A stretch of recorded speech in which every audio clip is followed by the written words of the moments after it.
It's the Real News Network. I'm Sharmini Pires coming to you from Baltimore. Israeli authorities have recently acknowledged that in the past few weeks, they have arrested 400 Palestinians who committed no crime, but were identified by a computer program as likely to commit a crime in the future. It is also the second week of a hunger strike of Palestinian political prisoners in Israeli jails that are protesting prison conditions and overcrowding.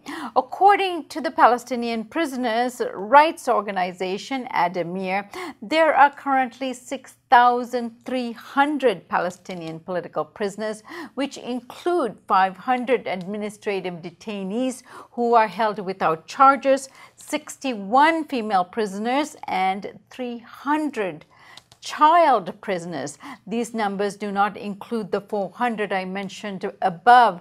Last week, we talked with Shahar Francis, the director of Adamir, recently in an interview with The Real News, and she spoke not only about the hunger strike, but also about the mass arrests. Here is what she had to say.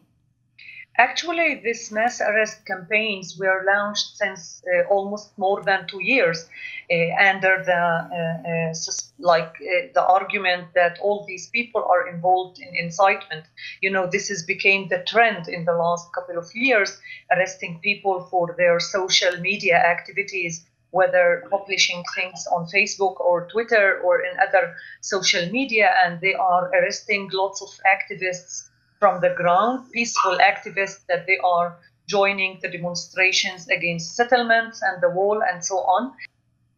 According to the Israeli police and the Israeli security agency, ISA, they are already arresting Palestinians if they suspect that they might commit a crime, although they have not yet done so. Over 400 Palestinians were arrested by using a computer algorithm to analyze their behavior patterns. To further explain what is going on here, I'm being joined by Shir Heber.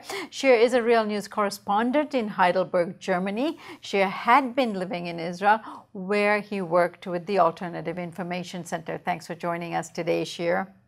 Thanks for having me, Sharmini.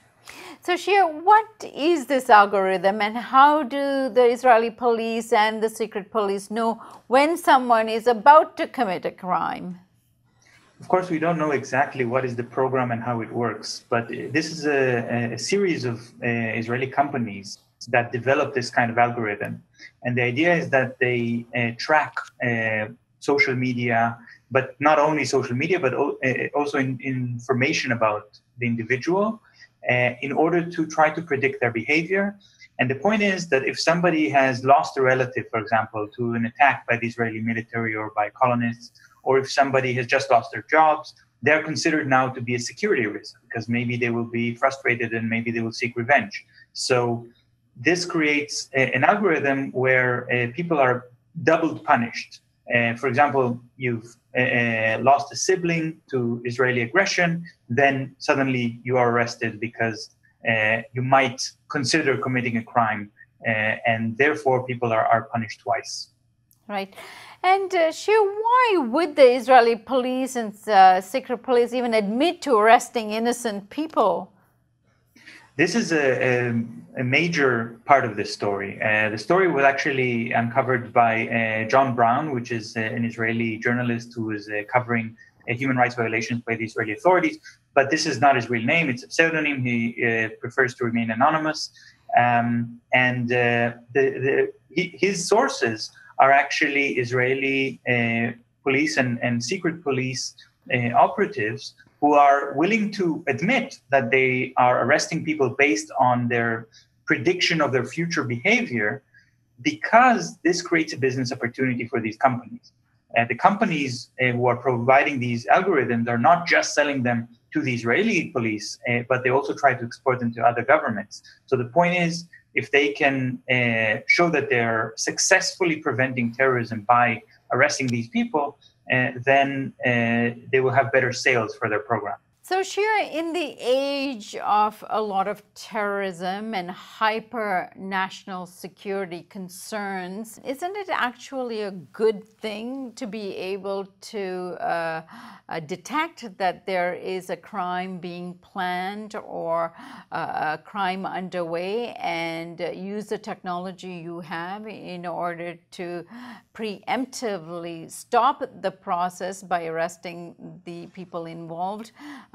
Is that what's going on? Well, I don't think it's a good thing. I think it's a basic violation of the right of human beings to be considered innocent until proven guilty. And these programs, they don't focus on the situations that create violence. They focus on the individuals. So rather than saying maybe 50 years of military occupation is causing people to rise up in anger and to fight against occupation, and that causes violence. Instead, the program focuses on individuals and say, oh, this person who just lost their job, who just lost a family member to Israeli aggression, that person might pose a security risk, and they would be punished without having actually committed a crime. In the long term, this creates a lot more resistance, a lot more violence, and prevents any chance of reconciliation.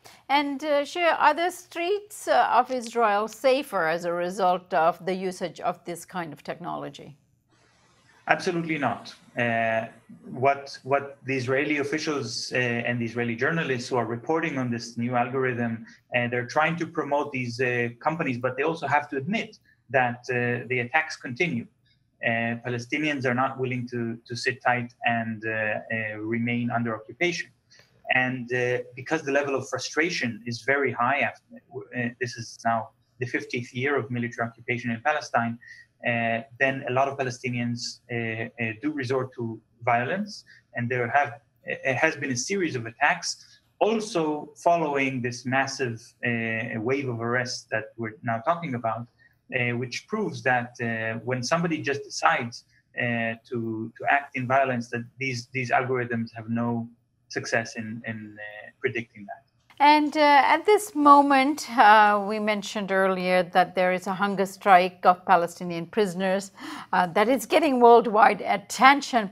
Then why are the Israeli authorities stuffing their prisons with more prisoners? Aren't they making the hunger strike even stronger and drawing more attention, international attention, to what's going on there?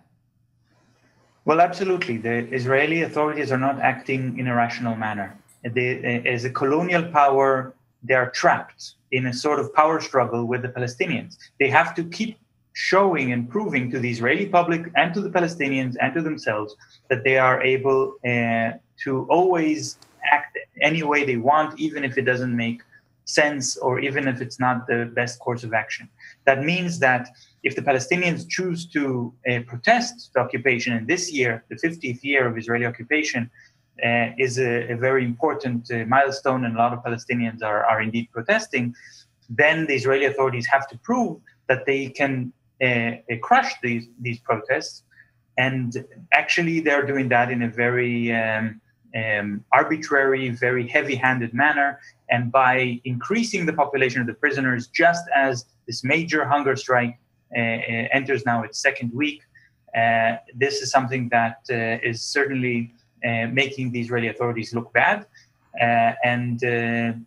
but they have no choice. They're trapped into this course of action. Any kind of concession, any kind of attempt to diffuse the situation would be seen as weakness by the Israeli public. Right. It is not unusual for Israeli authorities to arrest Palestinians and hold them for extended periods of time without a trial. It's going on now. Does it matter if it is based on an algorithm of this sort if they're doing it anyway? It matters because the very pretense that there is rule of law has been dropped.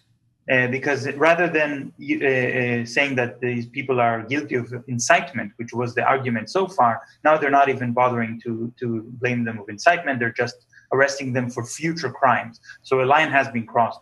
But I think more importantly than that is also the issue of how it affects people outside of Israel and Palestine. because these companies, one of the companies that is developing these kind of algorithms called Faceception, and they develop technology that is somehow supposed to identify terrorists by their behavior. Faceception claimed that terrorism runs in people's DNA, and by the shape of their face, they can tell in advance if somebody is going to be a terrorist or not.